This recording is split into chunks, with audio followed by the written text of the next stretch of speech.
Welcome back to the GL Events Theatre, Event Sustainability Live. I'm just going to do a couple of bits of housekeeping before handing over to Meg. So just so everyone's aware, there are a couple of screens either side of the stage. This one to the left of stage is showing closed captioning throughout the course of all of the sessions today. So if you need to use that facility, please feel free. That's provided for us by Interprify. Over on the right of the stage over there is an app, QR code which links to an app called Slido. That's a really good way to answer questions as we go through the sessions. So if you do have any questions, feel free to go up there, pose them, and we will ask them at the end. We will also do a bit of a roaming mic thing if anyone actually wants to ask a question. I know Meg's left a little bit of time for us at the end to be able to do that. The speakers will remain on for the whole of the session.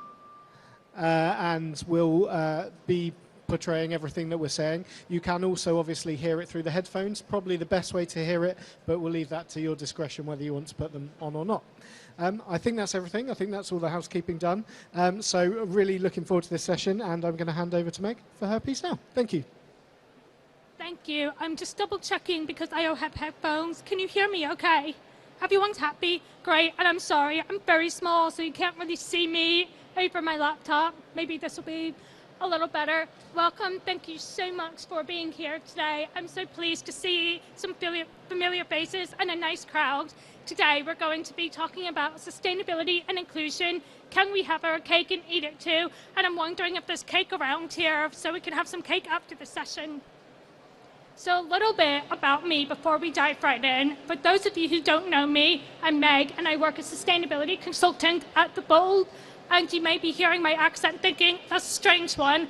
I'm American, but I've been living overseas in Australia and the UK for the last 10 years, working in events and also in academia. And I became really passionate about the impact of events at destinations and sustainability in around 2015, and continued my journey to where I am today. Now, this topic is really important because climate change is affecting us today. How many of you have seen wildfires in Canada and Greece? How many of you have seen that really weird hailstorm and flooding in Spain and Italy? We've all seen that. That was really weird. Or we had a really cold summer here in the UK, didn't we? But other places had heat waves that were affecting us. Climate change is happening today, and it's happening right now. So we have to think about climate change, but we also have to think about who climate change affects, and disabled people are disproportionately affected by climate change. 1 in 7 have a disability. That's 1.2 billion people, not million. This is billion, and that's 15% of the world's population. I just read something a few weeks ago that is even higher now. It might be 20%. And this is going to continue to grow. We have an aging population. We have people with long COVID, and we're getting people getting diagnosed with disabilities the older they get because we have more scientific research backing that up. And sustainability is about people and planet. So sustainability is never just about the environmental sustainability. We need to think about social sustainability and environmental sustainability and economic sustainability. But when we're developing our events and deciding what we want to do moving forward, we need to make sure we're thinking about both people and planet. So I'm just going to jump right in. We can't take care of our planet unless we also take care of people. And if you think about our industry, it's incredible. The events industry is small, but we somehow touch every single industry in the world. Just think about it. We touch pharma, we touch everything. And this gives us so much power to positively engage and influence people. Think about, we can influence people at the destination, our clients, our stakeholders, everyone. But where do we even start? How do we even start thinking about people and planet? Right, we need to start thinking about how we design our experiences. So I'm going to go through a few myths that people think that they need to do to make sure that they have a sustainable event. And the first one is we have to remove carpeting to be sustainable. No offense to everyone who put on Event Tech Live. I can see that there's no carpeting, but I can also see that you put procedures in place to make sure that some of it is accessible. We need carpeting because carpeting stops sound from bouncing all over the room. You may be thinking, how do I even know this? It's because I have hearing loss, and growing up in every single schoolroom, in every room that I needed to be in, they had to put in carpeting because it helps stop sounds bouncing around. It stops helping a lot of the noise moving around, and it also provides cushioning. So when you're working these events, you're standing all day, you're walking around all day. Carpeting helps stop that kind of like pounding pain you get in your feet. Also helps with your back pain. And this benefits everyone, not just people with hearing loss, but people with neurodivergency and just the average person every day. We just spent 2020 and some of 2021 in lockdown, and we have lower tolerance for people, at least I do. We have lower tolerance for people, and carpeting helps the design element. And what you can do, instead of saying, we're not going to have carpeting, you can choose a venue with carpeting already in place, but you can also challenge Excel. Why don't you already have carpeting? I'm sure you have ample storage somewhere. We should already have carpeting here at the venue that we can put down when we do these events. And there are incredible circular carpeting companies in place, Target or Interface. They're global and they have take-back programs, and they also do something called circular carpeting. And this is where they take back your old carpeting, grind it up, and turn it into new carpeting. And you can also recycle carpeting with Carpet Recycling UK, or at Bank Cycle. You can see Karina right here if you would like to speak to her after their events about this. And what you really should avoid if you decide not to do carpeting, that's totally fine. Sometimes we can only do one thing. Don't put in squares of carpets in speaker areas, because that does absolutely nothing. You just carved up a piece of carpet for no reason. It doesn't do anything. So I would just advise, don't put in carpeting. If you're not going to use it, go big or go home. And don't leave it to the last minute to organize a recycling or donation plan, because the carpeting is just going to end up in landfill anyway. If you give yourself a lot of time, you can find a charity. Event Cycle can help you with that.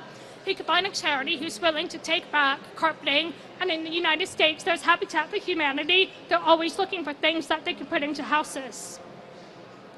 The next thing is, we are in a world where digital is all the rave. We're seeing technology, we're seeing lots of innovation. We need digital signage, we need to move to apps, we need metaverse and AI. We need to do all of these cool things. But let's take a minute. Not everyone can access digital. We need to think about the intent behind design. And this leads to a feeling of feeling excluded. Now I'm going to use an example that really personally impacted me a few years ago. Who here remembers Clubhouse? Yeah, Clubhouse. Clubhouse is an audio-only app that came out in, I believe, it was winter of 2021. And this was the same time that the UK went into one of the strictest lockdowns. And I have hearing loss. I can't go on Clubhouse. I can't use it. But everyone was so excited about Clubhouse. It's cool, it's engaging. They can go on, they can talk to people from everywhere. And everyone was posting, come to my Clubhouse room on Instagram, LinkedIn, Twitter, and even Facebook.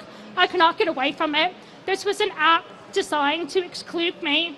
And I had to delete all of my social media for up to 2 months. I was really depressed. It was not a great time for me. But then that led me to thinking, I need to speak up about my experience. I need to make sure that other people don't go through what I did. If I see something that's not working, I need to start speaking up about it so that other people can learn from me and potentially avoid the mistakes. But what you can do instead of relying on digital elements is, when you think about branding, make sure to remove dates, location details, and I know this is a bit of a tricky one, but remove sponsors from the branding, because the same sponsors might not come back next year. They have to throw away the branding anyway or start anew. And you can rent digital elements and invest in durable signage that can be reused at future events and also recycled at the end of its life. Now I know that sustainable materials are the cool thing to do, but if you want something to last for a really, really long time, it makes sense to invest in something that's more durable. And also work with your team to implement an accessibility audit to make sure that your digital and physical elements of the experience are accessible. And what you really should avoid if you do signage, digital or physical, avoid poor placement of signage. If people are walking in, they want to know, where am I going? Think about the customer journey throughout your event and think about where to place the signage. And also to do your best to avoid small, hard to read fonts with little color contrast. The next one is another controversial one. We need to make all of our food and beverage servings vegan to be sustainable. But we really need to rethink this because there are so many people with food allergies, intolerances, and gastro intolerances, celiac, etc. We need to think about them. I went to an event a few months ago. I have tons of food allergies. I can't have soy, I can't have onions, I can't have mushrooms. It was vegan only. It was my birthday. The only thing I had to eat was a bread roll because that was all they could offer to me that was allergy-free. So that wasn't really a great experience for me. And also think, are vegan options really that much more sustainable? Think about tofu, think about bananas. There's a book called Are Bananas Really Sustainable? I think, Sasha, if you could, I don't know where she is. Is it Are Bananas Really Sustainable? Yeah. Just think about, is this vegan option really sustainable and where is it coming from? Because you need to think about food mileage when it comes to bringing in sustainable food. So instead of deciding, I'm only going to go vegan for my event, work with vendors to source produce from local farms, and advertising social and economic sustainability because you're working with locals. Implement a seasonal menu, and to avoid food waste, you can also work with local charities and food banks to take the food, or Olio to donate excess food. Olio is working really hard to break into the event space, so they're very open to working with you to make sure that food is getting to people instead of to landfill. And also make sure that you have a composting system in place in the kitchens. And please verify the people who are collecting the compost. Is it actually going to compost or is it just going to straight to landfill? Just double check with them because we want to make sure we are doing what we say we are doing.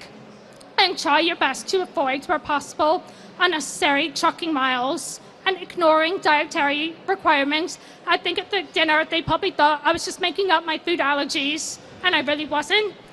And another thing is we talk a lot about getting rid of plastic straws and single-use straws. Some people with disabilities need those plastic straws. They can't use any other straw, so instead of making them feel bad about it, we can have them hidden behind so that people that don't need it don't see it. But people who do need it can ask and know that they're going to have it. But what else can we do? Think about how you share your event information. If someone who's not able to see, put in your event name, date, location, and time in the subject header of an email, so that if someone's using a screen reader, they can just talk into it and say, please find information for X event. And think about what are you putting on your event website and is it accessible? So I love looking up on the website, how do I get to the venue? Are there videos that show how to get to the venue? The more information that you can give, the better it is. And that doesn't go just for inclusion, but also sustainability. I love knowing what a venue is doing. I'm kind of a nerd, so I just want to know these things. I find it really interesting. And also think about your programming. Is more actually better? A lot of people with disabilities need time between sessions to be able to go to the toilet or remove themselves and go to a quiet room and decompress before the next session. So think about your programming and thinking about the time, travel time in between to make sure that people are able to go and do what they need between sessions. Roundtables are something that's becoming increasingly popular. I'm not against roundtables. I love them because I like to talk to people and get their opinions. But I find roundtables really difficult just because there's a lot of noise. Like this room is noisy right now. Everyone's talking. So I find it really difficult. But when I go to a roundtable, I can pick my seat and make sure that I'm able to see everyone because I can see their faces and lip read. I think about the journey of all of your round tables in one room. Can a wheelchair user get through the room? So just thinking about that customer journey when you're hosting round tables. Also think about floor plan design. When you have a big auditorium with seats, are you letting people reserve seats? Because some people might need to sit in the back. I need to sit in the front. If I was attending a session, I would be right there in the front just to make sure that I can hear and see the person speaking. So be flexible about seating requests. You can print out paper and just say reserved for whoever asked for it. Think about booth design. There are a lot of booths that I've seen lately that have about like an inch. If someone has a wheelchair, they can't quite get onto the booth. So you want to make sure you have a small ramp getting on the booth. It really doesn't take that much. And can you rent it? So as a vendor that you work with already, have a booth that you can just rent. So instead of building it once and then just throwing it away. And think about signage. I know I already mentioned this, but are you able to see and understand it from all angles? So think, I'm really small, but someone who's using a wheelchair is going to be further down. So think about different angles and how people might be able to perceive it. And is the information clear? Is it just straight up English, straight up clear, very obvious? Like, I know you may be thinking, I can't get any more obvious than this, but sometimes people need like very clear, obvious signage. Now we've heard all of that. What are some steps you can do today? Take a pause. Just start at the beginning. And that includes with sustainability and accessibility. Start at the very beginning. Think about, what do you already know? What do you understand? What do you not understand? What do you not know? And then take time to follow people who work in all of these spaces. LinkedIn, Instagram, Twitter, it's not Twitter anymore, X, whatever it is. And follow them. People like to talk. People want to engage. Like, don't be afraid to ask questions about what you don't know, because this will help you in your journey. And take some time to learn about what you can about different types of disability, access requirements, and understand that every person will experience disability different. So I've already said, I'm hard of hearing. I don't hear very well. I'm very open about that, but I don't need a sign language interpreter. But who watches the Great British Bake Off? Yeah? You've seen that woman with the cochlear implants? Amazing. It's so great to have representation in media. But they're very open about having the interpreter and letting her identify her disability on that. So people will have different access requirements. Ask questions and evaluate how you can improve future events and audit your events. Take a look at what you're doing and create a plan to improve. Like, it may seem overwhelming, but you absolutely do not have to do everything at once. Choose one thing and do it really, really well. And then at the next event, choose another thing and do it really well. I know you may want to do everything at once, but you really don't have to. I value honesty and transparency. I want to see that you're doing something. What are your non-negotiables for you and your team? Some of them may look like only choosing accessible venues. I really like the website called Accessible or Accessible. It's great for UK and Northern Ireland because there are venues and you can see what access they have.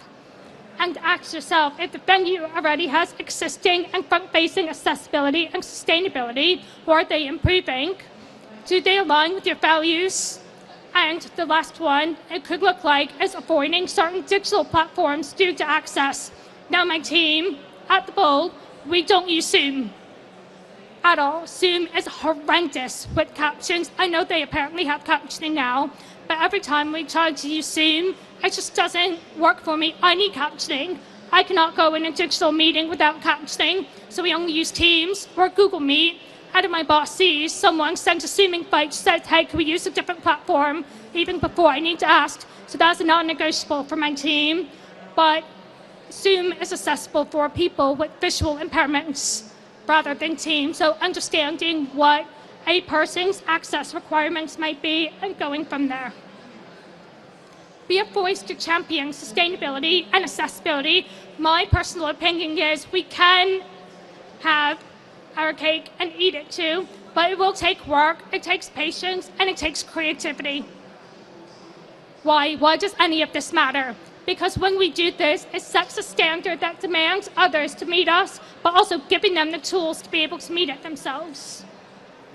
I'm let's take a look at Coldplay. Who has seen their sustainability report? Yeah, only 2 people.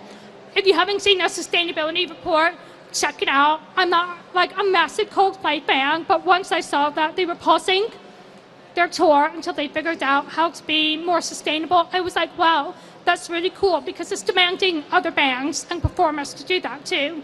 They actively measure and report results. They deliver on sustainable energy where possible. If you read the report, there's some really cool initiatives that they've done.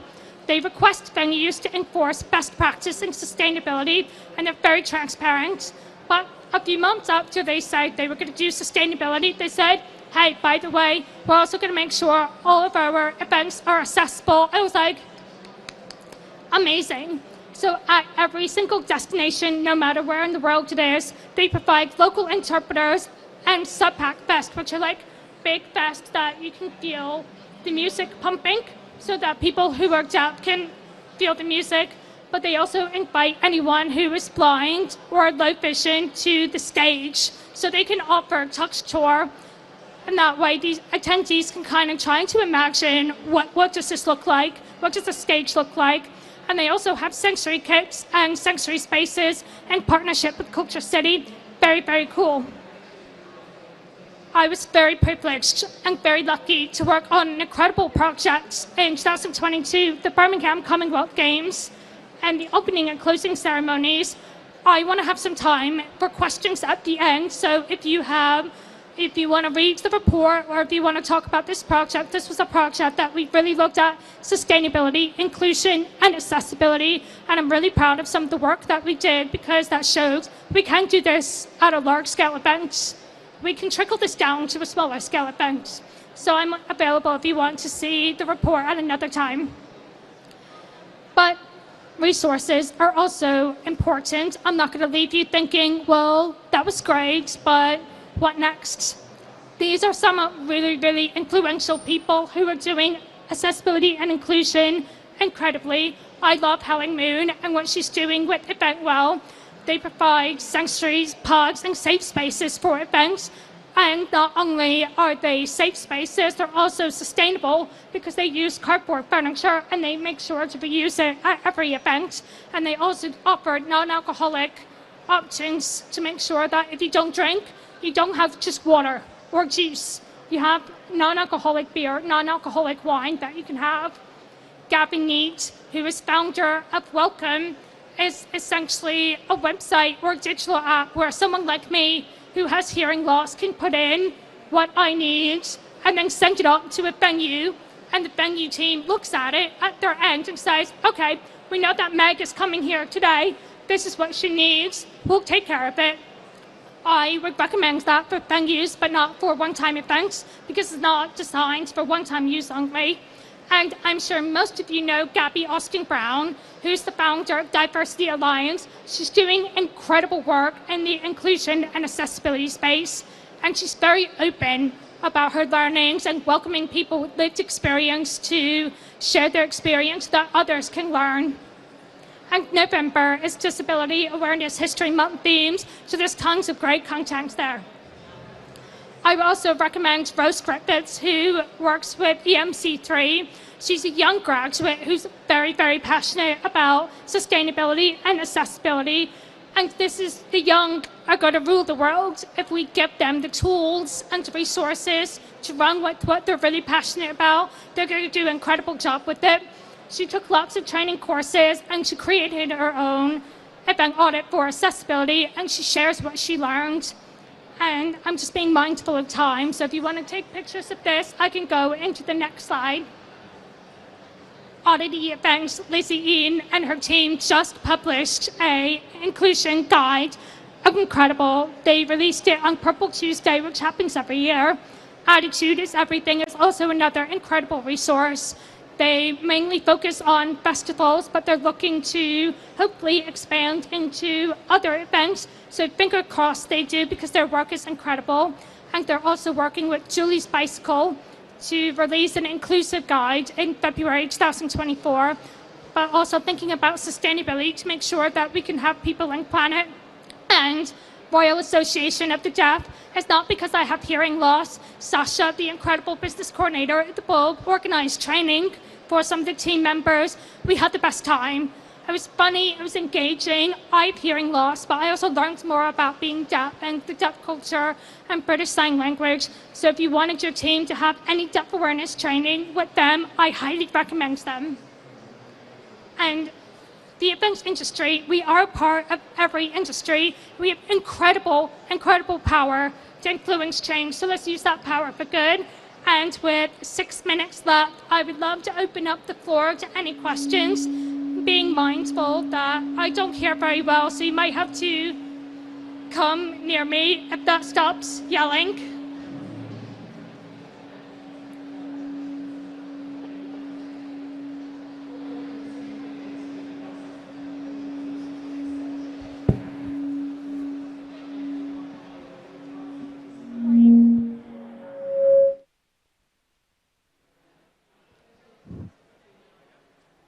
Yep.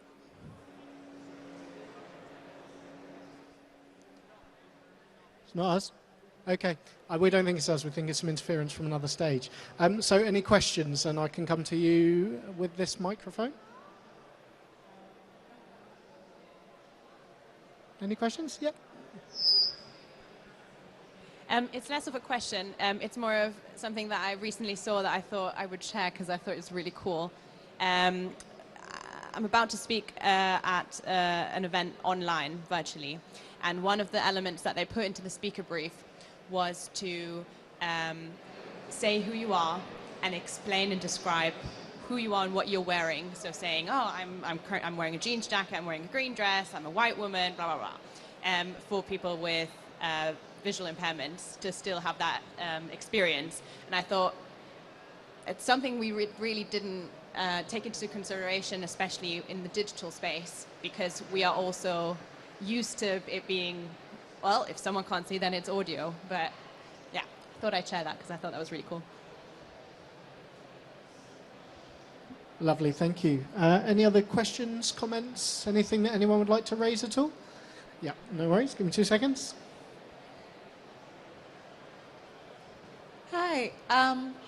At our building, we're trying to become more autism friendly. I was wondering if you had any tips for becoming more inclusive for people with autism when it comes to signage.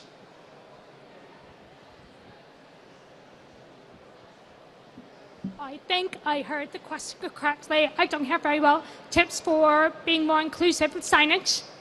People with autism. So that's an interesting one because I'm still trying to learn more about autism and neurodivergency. But one thing that I did read was be direct. Like, don't put a lot of information on the sign. Clear, straight to the point. Don't clutter it up with unnecessary details. If it's a sentence, make it shorter and then make it shorter. That's the only tip. But I think Helen Moon, who I mentioned earlier, incredible resource of knowledge. Lovely, thank you. Anyone else at all?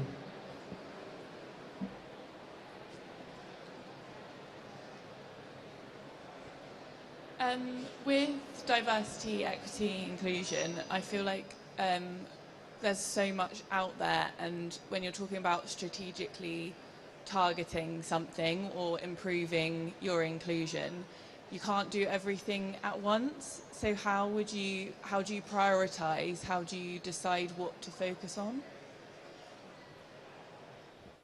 I think for every business, the priorities are going to be different. So look inwards. What is important to you and what's important to your business? And if you put on events, are there people who frequently attend your events that often have needs? So for example, the Bulb, our priority is hearing impairments because I have hearing loss.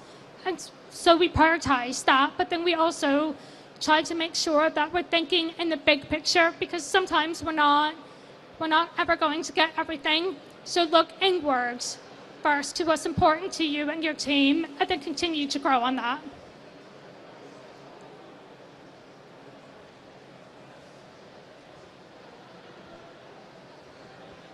Hello. I've been attending a lot of conferences today, And looking at the diversity of the room, all the other conferences that I attended today were pretty much male-dominated. However, whenever it comes to diversity and inclusion and any social aspect of sustainability, we look around and we see a room full of women, and I can only identify 2 men, as far as I can see. It's the elephant in the room.